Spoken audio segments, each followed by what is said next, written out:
Saan nga ba nagsimula ang isa sa pinakatanyag na gang sa Pilipinas na True Brown Style o TBS-13?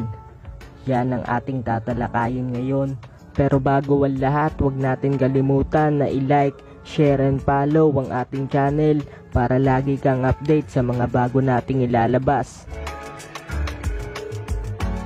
May 5 ng taong 1991 nang itinatag ng mga babaeng Filmex o Filipino-Mexican girls na sina Rowena, Ogie, Jaldi at iba pa nilang babaeng miyembro ang True Brown Sisters 13. Puro babae ang mga kasali rito.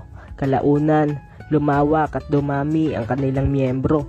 Subalit pagkaraan ng ilang taon ay bumalik na sa States ang founder at iba pang miyembro nito. Kaya't sila Rowena, Ogie, Jaldi at iba pang mga kababaihan ay minabuting tumanggap na ng mga kasaling lalaki sa kanilang gang. Tulad na nga lang ni Don Lucas at ang grupo nito sa Robinson's Galleria. Gayunpaman ay di nagtagal, ang gang na ito ay nahati sa dalawa na tinawag nilang Bloods at Crips. Ang Bloods ay nangangahulugan na dugo o kulay pula at ang Crips naman ay asul. Ayon sa aking pananaliksik, ang gang na ito ay nahati dahil sa hindi pagkakaunawaan ng kanilang miyembro.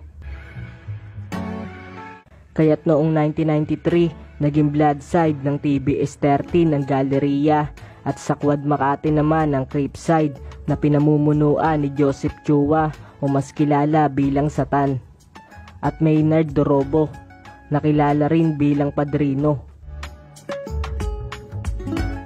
1995 naman ang taon kung kailan naging aktibo ang TBS-13 sa Tondo, Manila at ang unang chapter dito ay tinawag na Solis Truce na itinatag ni Stylus mula sa Quad at Angel Crip mula naman sa Galleria sa tulong ni Dranreb o si Style at Levis Bastardo.